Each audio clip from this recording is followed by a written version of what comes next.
Today, it's Edwin's Monday evening property rant.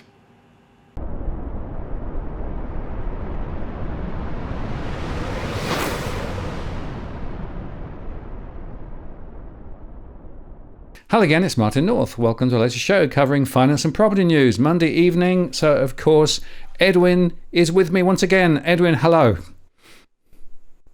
G'day, Martin. I believe somebody's stolen our franchise ID for Elbow and Co. Elbow and Co. real estate group, and they put it out there, and it's on fire. What's going on? It's hilarious, isn't it? So Mark Humphries did his final 7:30 skit, and guess what? Real estate agent Poly Properties. I thought that was hilarious. Now, you and I have spoken about this before, and we know that research has shown that politicians tend to have more properties, particularly investment properties, than the average Australian. So they picked it up and ran with it. It was absolutely hilarious. Yeah, I think he names a few politicians, which we won't name now. Exactly right. But, Yes, and I don't know whether he was making the numbers up or not, but he was highlighting those with 4 or 5, etc. properties, and it just highlights again the conflict that there is right amongst some politicians, because of course if they're sitting on a portfolio of investment properties, they want to keep property prices up, don't they? Oh, look, definitely. This is something that you and I have been talking about for a while. Well, whether and as I put it out on Twitter, it could have been Albo and Co. Real estate group, or could have been ScoMo and Co. The fix was in, and you and I said that the fix was in before the last election, and we knew what was coming around the corner, and we knew the many levers that they were going to pull. So we spoke about it, and here we are. This is where we are. And further to all the notions, further to all those discussions, and although I know you get berated, and I've been getting called all sorts of things of late as well, but look, at the end of the day, Martin, it's riddle me this, Bat Martin, is a shed or is a shed a house? So because at the end of the day, it looks like Queensland is going to be putting out. What is that, portable accommodation? Is that what do we call it? Because at the end of the day, it's really a worksman shed that's just been converted into a makeshift accommodation. But I guess it beats living in a tent, or even from the back of a car, or just roaming from a bed hopping, as I would say, or going from garage to garage. So it's an interesting play. But if you recall, Martin, we had a discussion as to what the WeChat chatterers were saying about 4 or 5 months ago. We had a discussion about how the Australian government was already knocking on manufacturers over in China, and about prefabricated dwellings such as this, and somewhat a little bit bigger than this, perhaps, that we're going to start bringing in order to cope with the amount of the population growth across all capital cities. Yeah, absolutely. And these sort of prefabricated units, it reminds me of what happened after the Second World War in the UK. I don't know if it was the same in Australia, but they had thousands and thousands of people that actually were homeless. And so they rolled out these prefabricated accommodation units, right, which were actually pretty ill-built. But they hung around for years and years and years, right? And there were still people, decades later, still living in this temporary accommodation. And I guess my question is, to what extent do these properties have the building standards, building codes, and how long are they going to actually be habitable? And I guess that's an interesting question. It's a broader question as well I've got, Edwin, and that is that, to my mind, a lot of the construction that's going on at the moment is pretty low quality. And I don't know whether you saw, but the Productivity Commission of New South Wales published a report today that said that they got real issues with the way that construction is running at the moment because of the splurge into the urban fringe, and essentially there's no infrastructure being put around the new properties, and that infrastructure has to be built later, and it's being basically covered by the public purse. And so they said, well, you probably want to actually concentrate on building closer into the city rather than actually in the outskirts, which means building up rather than out. But of course, that changes the character of the local areas. But the issue that they didn't touch on in a huge amount of detail, which I think they should have, was the quality of what is being built at the moment, because it's frankly shoddy. I mean, you start talking about all sorts of ongoing issues, and they're really not addressing the crux of the problem. These are all call them BandAid solutions, temporary solutions. But if let me take you back to when we put out that podcast and that video about when I was saying that all roads lead to Sydney, all right? And we were talking about how all the infrastructure was being built around the central hubs, and we said that is the future. And that was how many years back did we put that out? That was about three or 4 years, I think. Yeah, 3 or 4 years ago, and because we were already seeing that on the ground. We were already I was up on the ground watching things move. I'm not as I wasn't around after World War II, but a little bit time after that, I came to the earth. But so I didn't see the sheds that you guys had in England. But this whole thing of building or not building infrastructure in order to accommodate for the urban fringe, the growth, where young families can take advantage of the vitamin D, a bit of free space, run around in the parks, schools, and the what. I mean, to me, it's really, with that that report that you referred to, it's really a cop out, right? Because there's so much goes into all the other bullshit causes, and I'm calling them for what they are. This is my personal view. We're throwing money left, right, and center. We get Bill Gates coming over. He's 300 million, 400 million. We get whoever parliamentarian from Ukraine coming over. Here's another. We'll throw this and we'll throw that. Or we're throwing. Notwithstanding, we've always been a very benevolent society. The Australian mindset has always been very benevolent, very, very generous. But enough is enough. When now we've got to start looking at the issues and the things that we have, and these cop-outs that we can't build infrastructure further out, we can't expand the urban fringe, we can't do this, we can't do that, because now we got to start going up rather than extending out.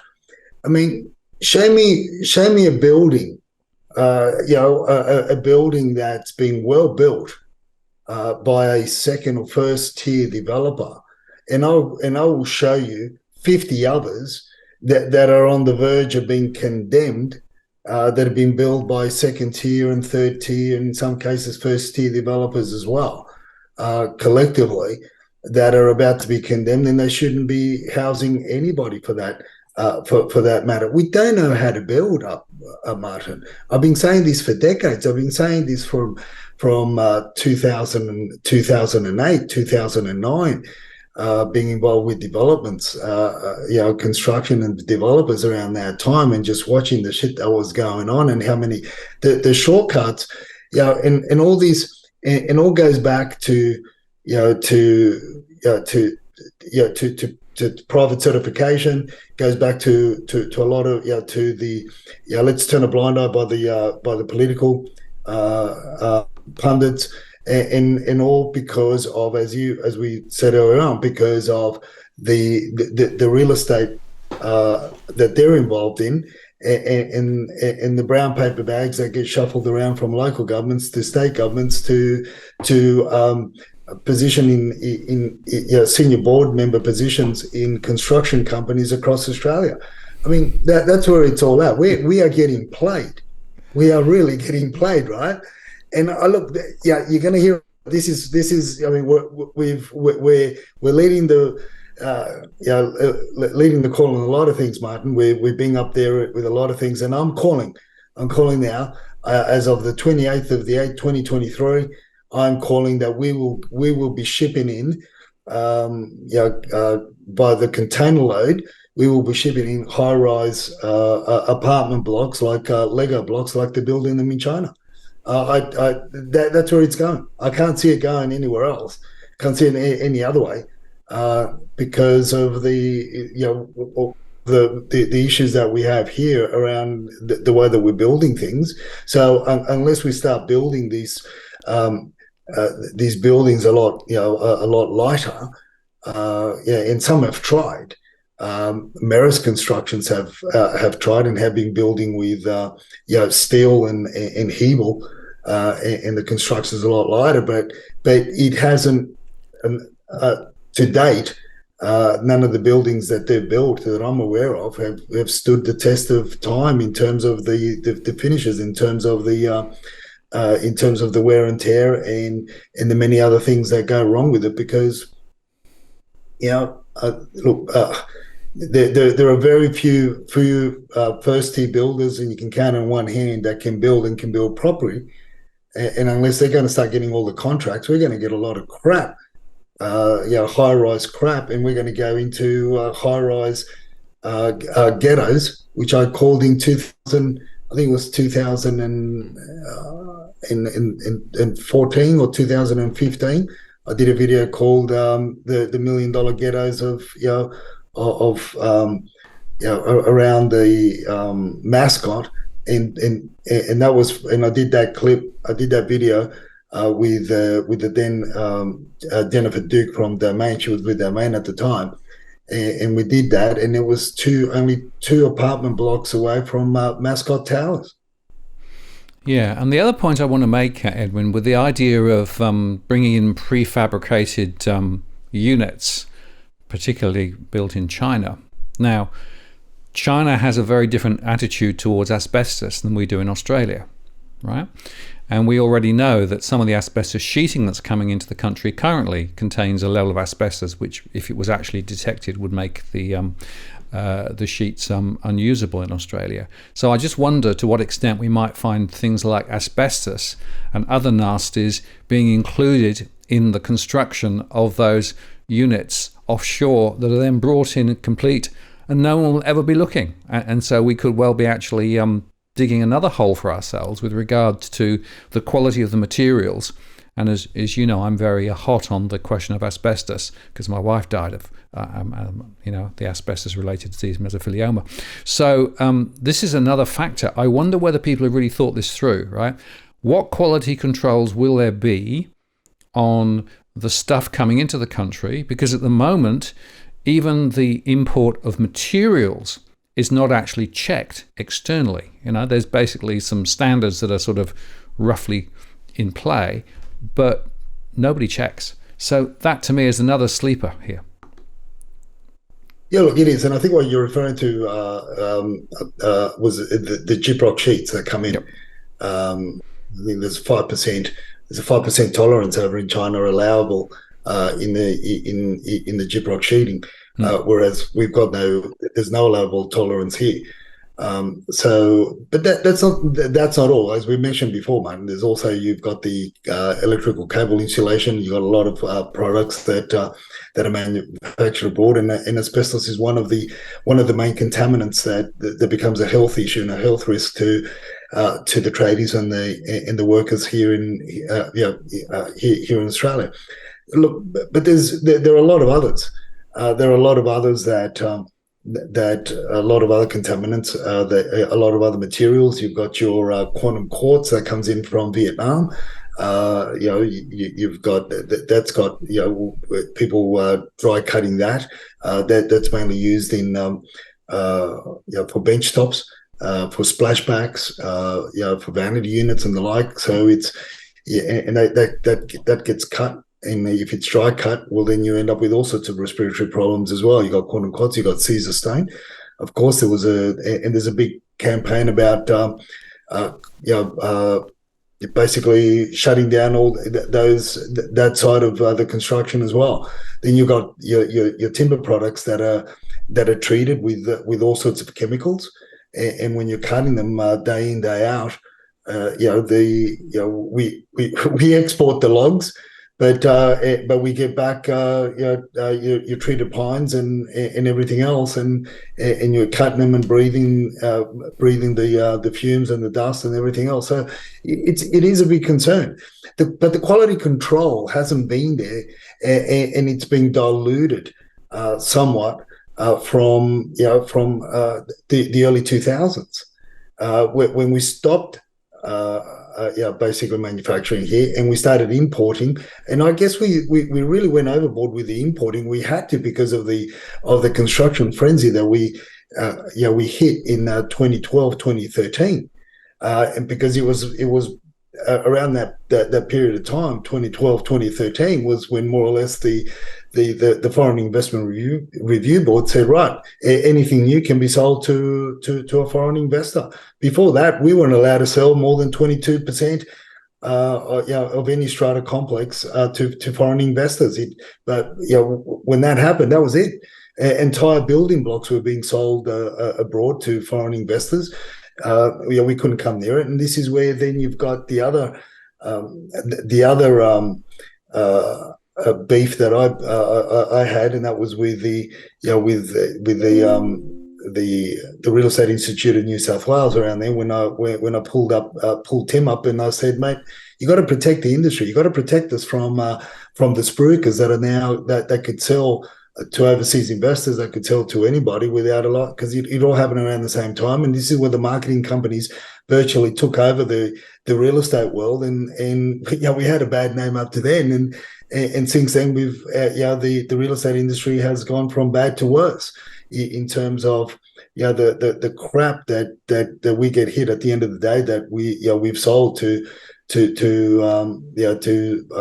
investors or to owner occupiers, whatever, because it's been a double whammy from the construction side of things, the degradation or the deterioration of the construction quality, and also the spruiking that's been going on in the industry arena because of the high commissions that have been paid. So a lot of the industry groups, real estate agents, marketing companies, financial planners and accountants just turned a blind eye because they were copying anywhere between 5 to 8% of the sale of dodgy apartments in dodgier building blocks. So this is where we are. I don't see it getting any better. But the only hope that we have, Martin, is at least the stuff that may be coming over will be. The majority of it will be, some sort of steel, aluminium, some sort of alloy. But it's the insulation that we're going to have to be very wary of, and all the other products around it. But we'll see what happens. And again, to close this segment off, it's really, in my opinion, is the polys just let us down decades ago, and when they stopped. Looking after us, the Aussies, and started looking abroad, because it fed all the machines, from the local council contributions to your levies, to water rates, to your GST components in the construction in materials.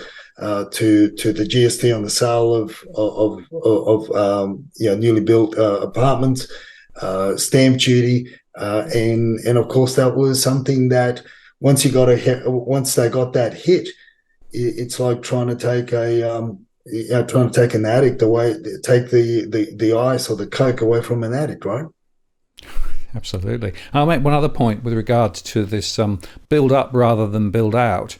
Of course, it changes the characteristics of the inner city suburban areas. And if you walk around, Sydney or Melbourne or Brisbane, and you go out beyond the immediate CBD area, that next urban ring has completely transformed over the last 20 or 30 years with building up rather than building out. And so, you've got much smaller properties, you've got much higher density, a lot of high rise, of course. And this brings us to the other question, which is effectively, do people who are living in the area at the moment want to be inundated with high-rise development in their immediate area? And to what extent does not in my backyard play out? And of course, there's a lot of debate, and in fact, the local politicians in New South Wales are pushing very hard to impose different building standards and different zoning into those areas to be able to build even more up. And again, I'm really concerned about what that does to the character of the area. And indeed, if you also overlay poor quality construction on top of it, so you end up with a much higher density of population. Traffic, of course, goes through the roof. You've got very poor quality construction, which deteriorates over time. And you end up with, you're creating ghettos effectively, aren't you? Well, you are, and this is the thing. What about schools?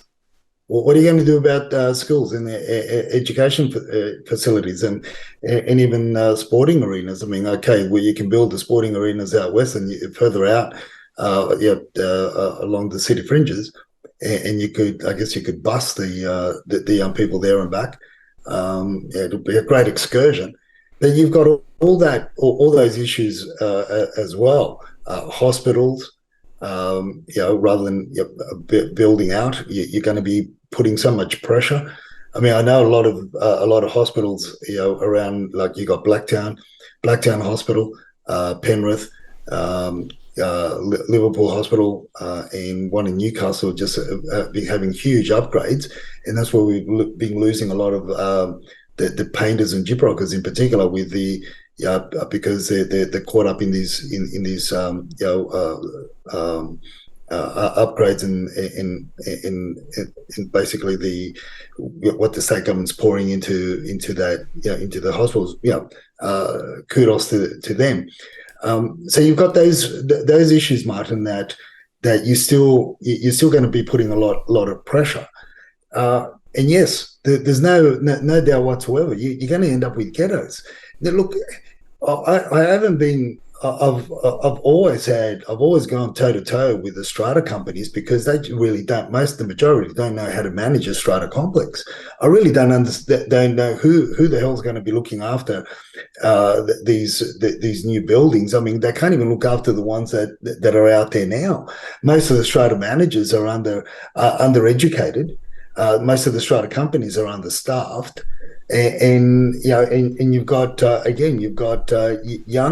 young people. There's nothing wrong with the young people, other than the fact that they're ignorant in the sense of a lot of the major issues that could go wrong in common areas. And there's OH&S issues. There's different trades, and then you could have in one complex, you could have anywhere between, let's say an apartment block of 120, you could have 40 different property managers managing different apartments within the complex, and you got all these issues that they haven't really thought it through. But with all this, Martin, this is we go back to one thing, right? To the NIMBYs are going to be yesbies, because money talks, bullshit walks at the end of the day. So if your property that sits on let's say 750 square meters of land can now be amalgamated with your next door neighbor, and then all of a sudden you can put 45 units on it, or 55 units on it, and now the value has gone. It's increased in value by 50-60% from the perceived value of a residential house to now a development site. Well, you can't tell me that they're not going to take the money. Most people will take the money, and they will run. And this is what's happened historically. I mean, that's the unfortunate thing. And those transactions, again, I'm being facetious here, but those transactions mean a lot of money to the local governments, the councillors, The council in the local councils, state politicians, to your federal politicians that also somehow know what parcels of land to buy before things get re-gazetted or rezoned, right? Yeah, funny that, isn't it? Yes, they happen to be in the right place at the right time to take advantage. So, I mean, the whole thing is stacked against ordinary Australians, in my view.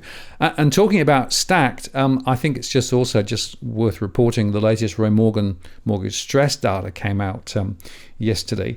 And this was quite interesting because they've now basically claimed that mortgage stress on their definition, which is not the same as my definition, I use cash flow, they use a sort of a more bank-orientated mortgage origination orientated measure, but it's now back to where it was at the highs around the GFC. So it's actually quite interesting that they're now reporting it, and they got a lot of media coverage again, because of course the media coverage is always looking for the the painful angle, but it does reconfirm what my data is also showing, Edwin, that more people are struggling with these high interest rates. No surprise. And of course the mortgage cliff is still to come, and we might touch on that in a second or two. But this is, I think, another important indicator of trouble ahead. No doubt about it, Martin. There's a lot of pain. There is a lot of pain. There is a lot of pain, and there's a lot more pain to come. Question is when are people really going to break? Which is what we're going to talk about later on with the numbers as well. But at the moment, with the other group that we often discuss is the WeChat chatterers, is they're hungry for more properties. So I put up that post there, and then in a tweet I interpreted this is an extract from an email that from one of the biggest WeChat chatter investment group here in Sydney, and that was just an extract from it. Look, and at the end of the day, the key points, our followers can read the whole tweet there, but the key points that are stated in that extract there is that, number one, they say this is the best year for real estate acquisition in Australia. Number two, this is the time to transfer from share asset class portfolios to investment properties, which is what you and I have been talking about, that the other local WeChat chatter groups have been telling us and have been telling our audience, and we've been talking about that for a while now, how they're transferring. And let's face it, the younger generation, or the second generation, Chinese Australians, they're not going to do what mum and dad did. They're not going to go out and invest in and buy themselves a coffee shop or a takeaway joint or a convenience store and go through all the pain that they're watching mum and dad go through. And furthermore, they're also being highly educated. The doctors, accountants, lawyers, whatever you name it. They've had very high levels of education. So they're obviously they've been playing around with shares and crypto and everything else, but now they're calling it time to move and time to sell. And the third thing that they speak about in that extract is the group will share ideas of how to use existing properties to buy at least 5 properties in 5 years per investor. This isn't a small group, Martin. This is a huge investment group, and this is what they're putting out. Whilst a lot of our followers and a lot of our the Twitters and the Cryptanians that follow us on Twitter, look, you may be talking. They're saying, look, in a nutshell, what they're saying, listen, the Walos, the white man is running scared, right? They're going to start dumping property left, right, and centre. You better get yourself ready to buy, because they're going to be out of fear and emotion that Tom and Mark have putting out there.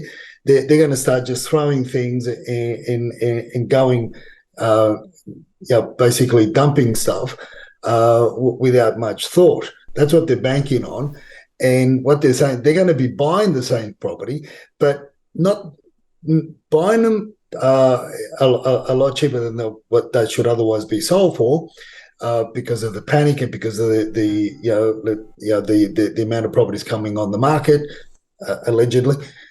So this is what they're hoping for, and what they're basically, as you and I have been speaking about, is because they know that they can take a $750 a week rental income and turn it into a $1,500, if not $1,600 a week rental income. And we've shown our followers and our viewers over and over again how they do it. And they got the fanciful name of calling it our budget accommodation. So they're doing all these things. And this is what's also stripping a lot of your traditional rental properties in your traditional rental arena, is stripping them down to numbers that I have never seen before. The lowest amount of that where we are at the moment. So this is what's happening, and this is where our followers and our viewers need to be very careful. Need to be take a hold of take stock of the numbers, take stock of what people are saying, and really pay close attention. Again. Now I'm being called a bull in bear's clothing, according to some of the Twitterati, because I'm posting these things, and I'm now I'm supposed to have travelled over to the dark side. Hey, folks, I'm just putting out the figures. As I say, people lie, politicians lie even harder, but figures tell a different story. Numbers don't lie. This is where we are. So we're not seeing that.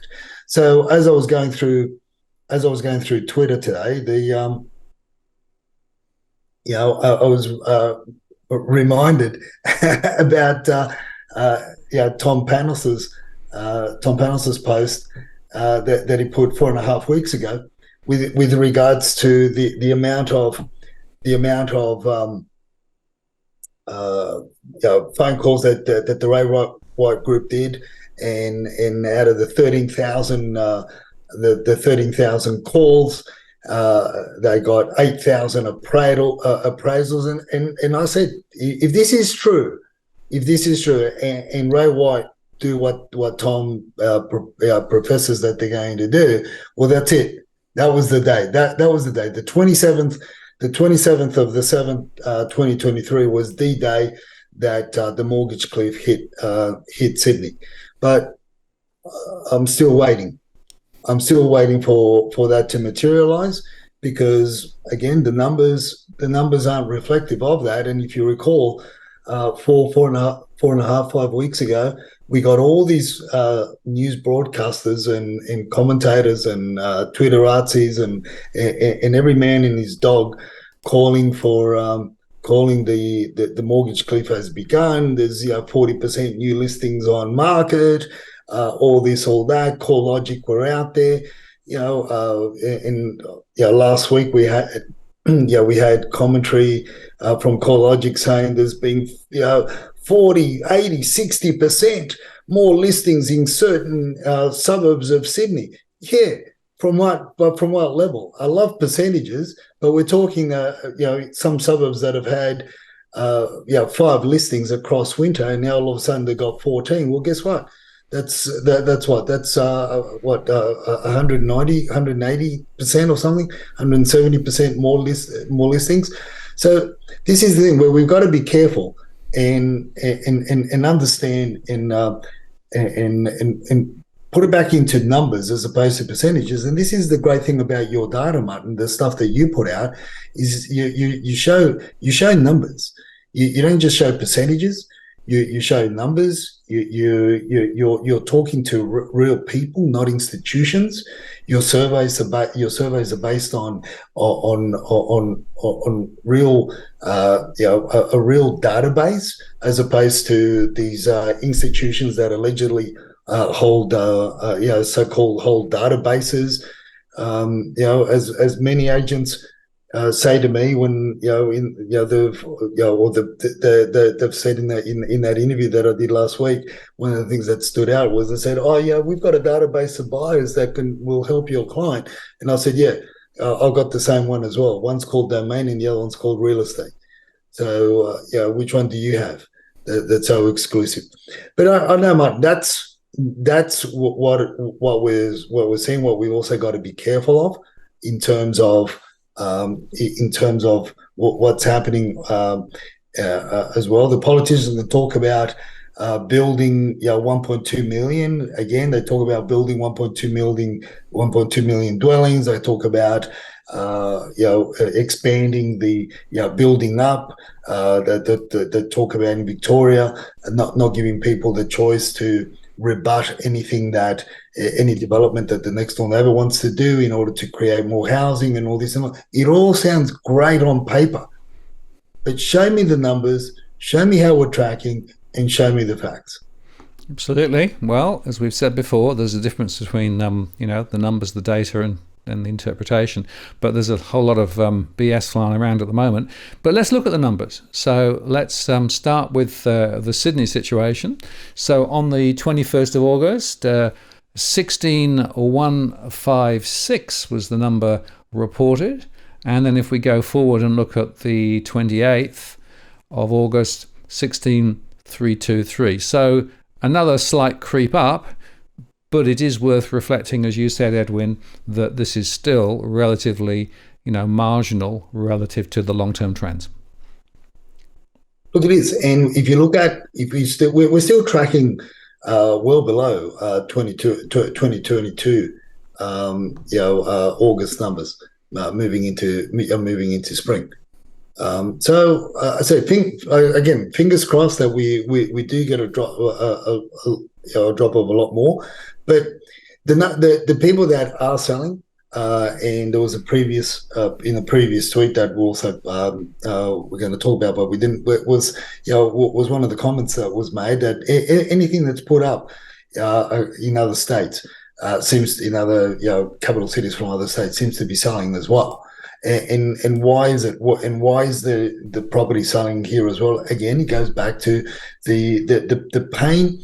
You and I said months ago that the people that were going to be dumping the properties were going to be people that can't afford to get the investment properties fixed. They've made enough on the investment. They've held the investment properties for 20, 30 or so years, and they're going to be the first cab off the rank, because it's hard for them. They just don't want to fix them. They don't have the money to fix them, whatever it be. And that's what we're seeing a lot of in many parts of Sydney. Is a lot of when you talk to the agents, you see a lot of rentals that have come up on the market, but they get absorbed, and they've been getting absorbed very quickly in not so much your traditional areas where the Chinese communities would live, but they've, again, going back to the WeChat chatters, what they were telling us from last year, they were going to start pouncing on these rentals, because that can convert them into budget accommodation, and that's what we are seeing. So, and more to the point now, and as to what they were also alluding to, with students coming back, when there was the chatter about Asian students coming back to Sydney, and they were prepping for that as well. So we've got all this happening right now. So the appetite for people or investors, basically, to buy is a lot higher. So you've got the appetite for investors, tracking a lot higher than what we were in 2022. We've got less properties to rent, so people the first-time home buyers are panicking as well. They're just getting in as well, and as per our discussion that you and I were having before the show, the bank of mum and dad in England is alive and well, and I dare say we're going to start seeing that same trend here in Australia, in Sydney as well, where the bank of mum and dad is just going to end up having deeper pockets, because people are scared. People are genuinely scared that they're not going to not only have a property to buy in the desired area, but they're not even going to have a property to rent in the desired area. In some parts of Sydney, whether it's an apartment or whether it's a house, the rental, the weekly rental, is just as much as if they got an 80% loan margin. So these are This is why I say in my Twitter post, I really need to see those numbers tracking above 20,000 for us to have an impact on the appetite that is out there. That is with the dragon, right? That's the dragon. But I tell you another group of people that are starting to be hot to trot in terms of waking up is the tiger. You got the Indian community starting to rise and starting to basically mimic what the Chinese communities are doing. And they're not the only communities, but they're the biggest communities that I'm seeing in the areas where we're looking at as well. And guess what? These two communities are predominantly hot on investment properties, and these two communities stand out in the spectrum, in the area, in the arena of budget accommodation. In other words, taking the properties off the traditional rental market and renting the properties out on a per room basis or per bed basis. And that's a fact. That's reality. Call me what you will, but don't shoot the messenger. I'm just passing on a message. Absolutely. And just on the UK Bank of Mum and Dad, there was a report that came out today, and what they said was that about half of first-time buyers now, in fact, anybody under the age of 55, they define as doing a property purchase, about half of them are relying on funding either from parents or even grandparents. So rather than the Bank of Mum and Dad, they've called it the family bank, right? Which is quite interesting. The average contribution is, in Australian dollar terms, around 50,000 Aussie dollars, right? For a UK property. Now, UK property in many areas is a bit cheaper than Australia. And this is the highest support level from the family bank that they've ever seen. And so it goes back to this issue. When property pricing is so out of kilter with incomes, then people will find other means. And so tapping parents or grandparents or other relatives to enable them to purchase. Now, interestingly, in Australia, I've been tracking the Bank of Mum and Dad, and it tipped down, but last month we started to see it tip up again. And so my theory is that when I run the model again in the end of August, which will be next week, we're going to see a further rise. So I think the Bank of Mum and Dad is probably alive and well, both in the UK and in Australia. Yeah, look, it's that's going to, and that's what's the alternative? What really is the alternative? I mean, you just got to.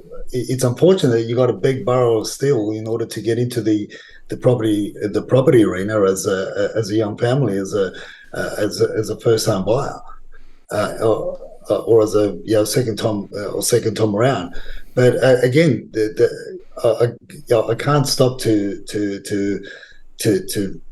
empathize and to think about it's getting to that point as well in the rental arena, which is a shameful. And then you got the politicians, saying, "Oh, we can't go out. We got to go up. We got to do this. We got to do that." Seriously, we really got to get our priorities right. And unfortunately, that's the trend. That's what we're in at the moment. That's who we voted for, and that's who we got to bear and grin it for the next year or so.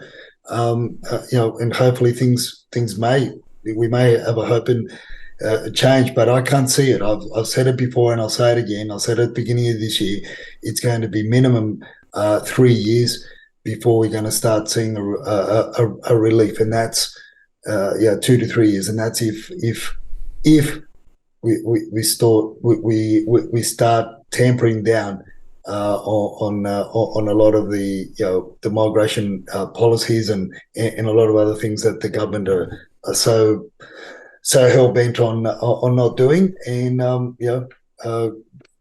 that's creating issues all around. Yeah, and the intergenerational report, which came out last week, also underscored that actually the proportion of people who own their property outright have dropped. And there was nothing in there that would suggest other than that we're going to see similar trends, because the migration is still going to be very, very strong. And just to give everybody a little bit of a sort of a context, this slide shows the relative move of incomes versus home prices over the last few years.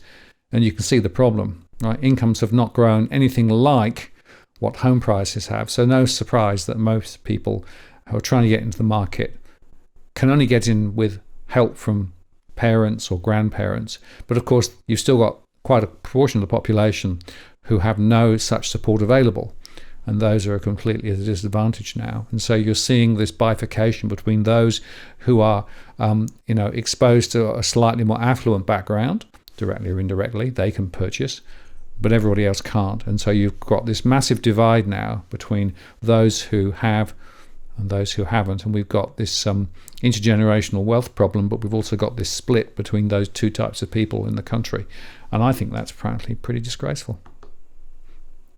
Look, it is. It is, and it's interesting to see how the numbers are so vastly different between Sydney and Melbourne. Now, Melbourne's taken again rising in its listing numbers a lot. Almost double the amount of per week new listings come on market, increased numbers on market than what we're seeing in Sydney. One of the things that I am noticing also with the Sydney numbers, Martin, is we've gone up a fair amount of land, parcels of land or land envelopes, whatever you want to call it, to build your house and land packages on. There's been an increase in that from your average 800 or so. Now we're over 1,000. But at the same time, Melbourne's numbers across the board, including land, has increased a lot more than the Sydney numbers. But then again, we don't have to really have a guess as to why, with all the silly, crazy policies that Chairman Dan puts out there. Well, that's right. And I was talking to somebody else in the real estate industry quite recently, and they were saying that what you see in Melbourne now, you'll probably see in other places later, because some of the levers that they're pulling there, but it isn't actually going particularly well. And by the way, the levels of stress that I'm seeing in my surveys, in those high growth areas around Melbourne, where there's been a lot of homeland packages and a lot of builds recently, that's where the stress is actually most severe. So the precipice in terms of these higher rates and the mortgage cliff and everything else, those areas of Melbourne are much more exposed. And actually, if you look at the listings, by particular postcode, and then look at some of the stress numbers, there's starting to be a correlation. So those higher listings are correlated to an extent with higher levels of mortgage stress as well. Look, here's my second call for our podcast, Martin. Here's my second call for our video for tonight. Don't be surprised if Dan the Man goes over to China again for another secret meeting, and post that we'll end up with more students and more Chinese tourists hit Melbourne. I'm just putting it out there. I think you've got probably onto a winner there, Edwin. Let's just briefly talk about the auctions, because, well, there isn't a lot of news really. We are seeing the auction stacks for the 2nd of September, building. Last week was a bit stronger. The clearance rates, well, the way they were reported sounded as though there was a massive thing going on, but really there wasn't, was there? No, look, not necessarily. Look, people are still turning up. People are still buying. In some areas, you're still getting your 6-8 punters out there, battling it out. But again, for the good properties, there's not a lot of choice out there, and the well presented, well marketed properties obviously get a big turnout, and a lot of properties where the agents are very straightforward. They'll transact. Where all the other shenanigans goes on, I mean, all sorts of things go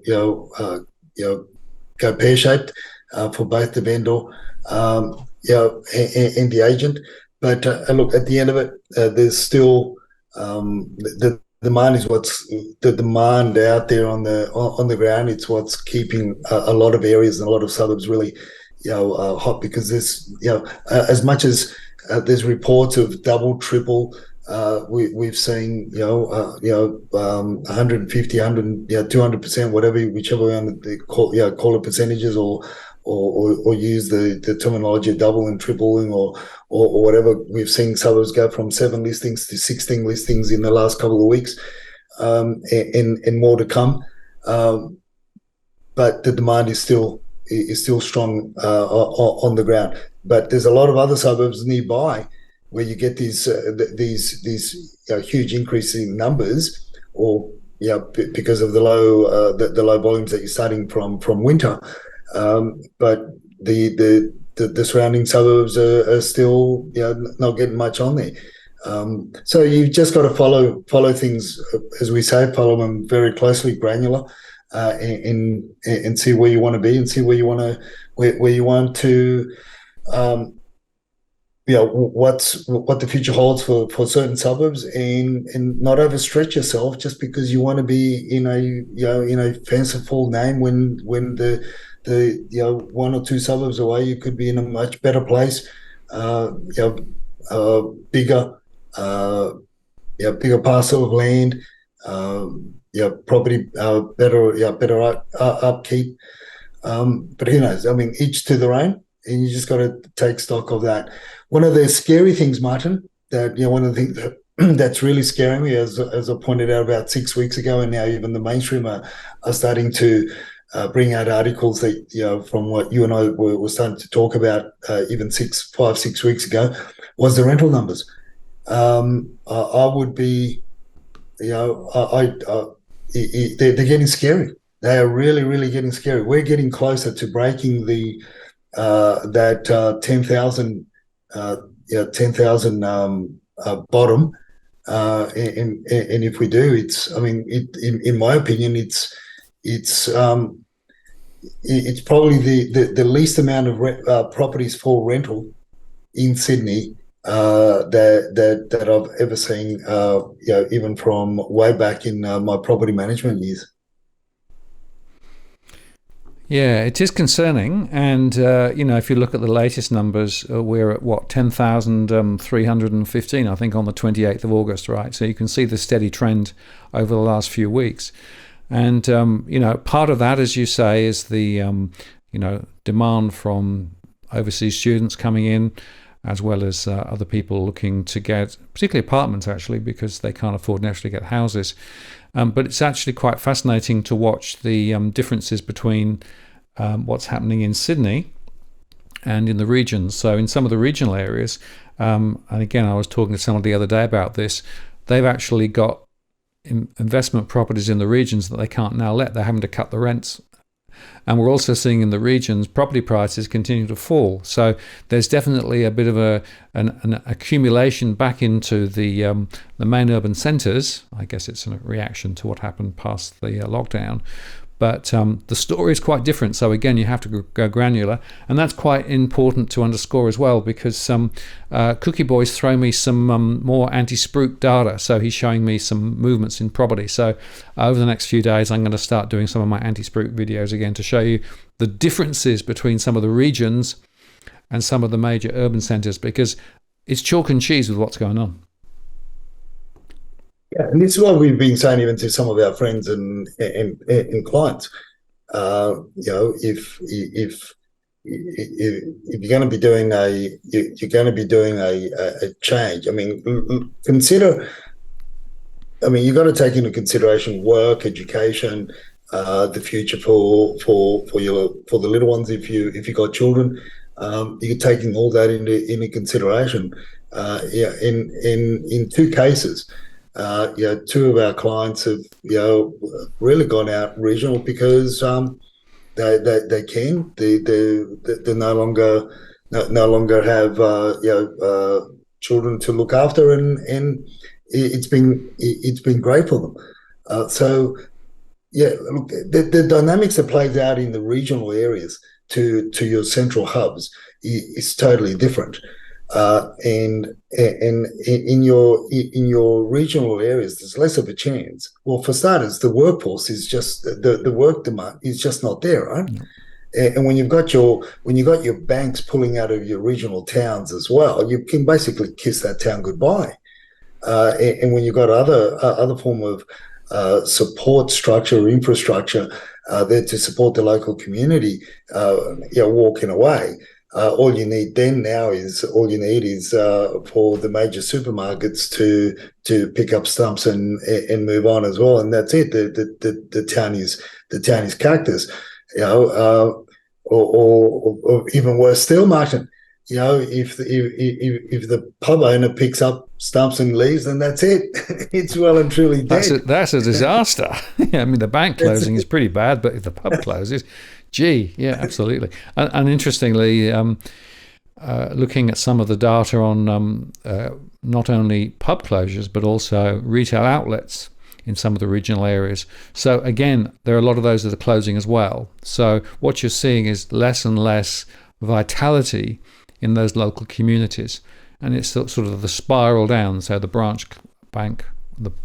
bank branch closes, the pub closes, the retail closes, and the life gets squeezed out of the location. And unfortunately, it's a one-way street. It's very hard to resurrect that, particularly in the current environment. So that's why it's very important to go granular. As we keep saying, you have to look at the data at a local level and understand some of those things that are going on. And there are some regional areas which I think are still doing quite well, but there are a lot of others that are really struggling now. So it's important to really work through it. And as we come to the end of the show, Edwin, we're going to this is a horror show section now, right? A new section rather than your tip for the week. This is a horror show for the week, right? Yeah, well, this is the tip for the week in picture form, right? So we've been talking about electrical issues with homes, and we've been talking about dwellings with asbestos and how to identify them and how to get to know. But this is scary stuff. So we were helping one of our followers, our DFA followers, look for a rental accommodation over the weekend as part of our voluntary service for the community, and we went and looked at this home. And if you look at, for those electricians out there and those traders out there, this is a genuine switchboard in this rental property that we went and saw because the fellow wanted our opinion on the asking price and the quality of and the standard of the property. Right, I won't name the suburb and I won't name the property manager. This is the state of the main switchboard in the house. No safety switches, exposed wiring. I mean, this is a major catastrophe waiting to happen, right? And this is the garage. Took a side shot of the garage when the property manager went inside, and that I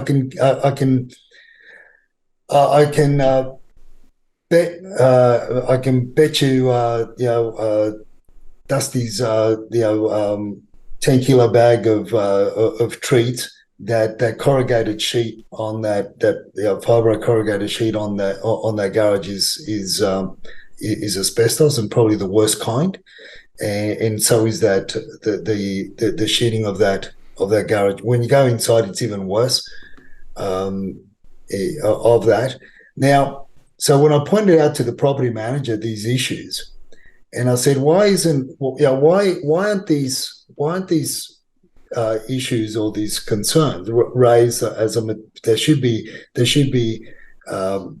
basically there are material facts, so they should be disclosed, right? You know what she said? She said, well, I don't know. The owner didn't tell me. My God, I almost fell over backwards. They almost had to pick me up off the floor, resuscitate me, and take me to Canterbury Hospital. So it was, I couldn't believe it. I could not believe her answer. And this is the caliber of properties that are being let out because of the need, the greater need that is out there. And this is the shit that, in the dangerous situation that families, young families, and single people as well, couples, whatever, are being put into. And to get that. It's I don't know. The owner didn't tell me about it. I mean, my God, seriously, This is the stuff. So this is what we talk about. When we talk about things and the issues. I mean, no safety switches, asbestos in the in the actual switchboard itself, and exposed wiring. It's just an accident waiting to happen. It's a wonder that house is still there and hasn't burnt down already. Yeah, and then when on the asbestos, again, going back to what I said earlier on, I get really, really angry about this because that roof, which clearly is asbestos, will be shedding fibres. And the argument, well, if you don't touch it, it's not a problem, is complete BS. It only takes one fibre to get into your lungs. 20 or 30 years later, you could actually end up with severe disease. The question I've got with this, of course, is, well, who's accountable, right? Because the property manager is walking away and says, nothing to do with us, they didn't tell me. Well, do they not have any accountability at all with regard to the quality of the property they actually offer? I mean, who is accountable? There seems to me a black hole in the way that the property sector is working at the moment, particularly in the rental sector. And, I've had the opportunity to speak to a number of landlords in recent times and have helped them to think through where they might need to actually search out asbestos, whether it's on floor coverings or whether it's in the roof space or whatever. Because some landlords are now actually, with a conscience, wanting to actually do the right thing. But clearly there are a lot of landlords who actually don't care a fig, and that's a real problem. A little bit more background on this one. I don't believe that the landlord in this case, taking stock of all the entire conversation, I don't really believe that the landlord is aware of the regulations. The property's been rented for the last 3 years like that since he bought it. It is not aware, and when you said who's responsible, ignorance is no longer a defense. When it comes to material facts, Martin, we have to ask these questions, and if we don't know, we should have some sort of the property management team should have some sort of indication, some sort of interest in ideas. I mean, safety switches. That's a given. That's property management 101, right? So you can't say, oh, the landlord didn't tell me, or the landlord didn't advise me. We're meant to check these things. We got to inspect the properties, make sure that they are that they are compliant, and I can see that this property manager's license is going to be torn up when fair trading and all the minimum standards come into play, and they start doing audits on some of these properties. But that's the unfortunate thing, is that they've been getting away with it because of the need for rental accommodation. Fair trading, the police dog aren't there. Many parts, in many occasions, many events, in many conversations, they're referred to as the toothless tiger, and they're short-staffed, understaffed, and under-supported by the state government to really make an impact and a change. And again, we go back to our original conversation with regards to how even the ABC take the mickey out of the state government now, because they're all talk. And really, there's no action where it's needed, and it's at the grassroots level of proper accommodation, affordable accommodation, and affordable housing, and so on. But they're out jet setting, spending $4 million, $5 million on from the day that they got elected till now. Or I'm reading posts, whether they're true or not. Because they want to be superstars in the world stage. I mean, that's what we get. That's the caliber. And look, at least Chris Mings is trying to do something.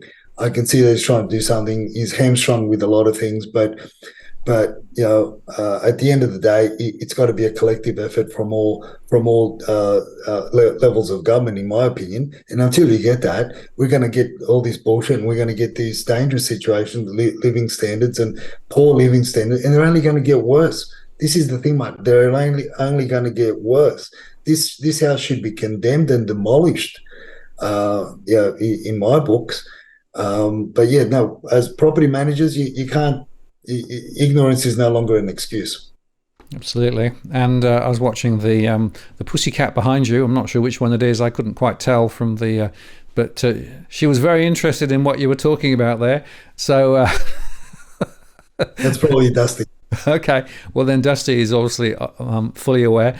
And I will just. I have to go here. I don't know whether you heard in the background, but my two dogs are snoring their hearts out at the moment, so there might be a little bit of background noise. And here's the studio, tidy. We've now finished pretty much everything we're going to do, so we've now got the thing working as we wanted it. So that's the final point there. Edwin, I really appreciate your time today. I think we've covered some very, very important issues. As always, that there are very important messages that we are trying to get across here to the community with regard to property and related issues. And some of those are issues which are not going to get solved in the short term, but what we can do is to try and raise people's awareness so that we can perhaps get things going in the right direction. So thanks once again, and I'll look forward to doing it all again next week. I'll be here, Martin, same time, same bat channel. See you next Monday. See ya. Take care. Bye-bye.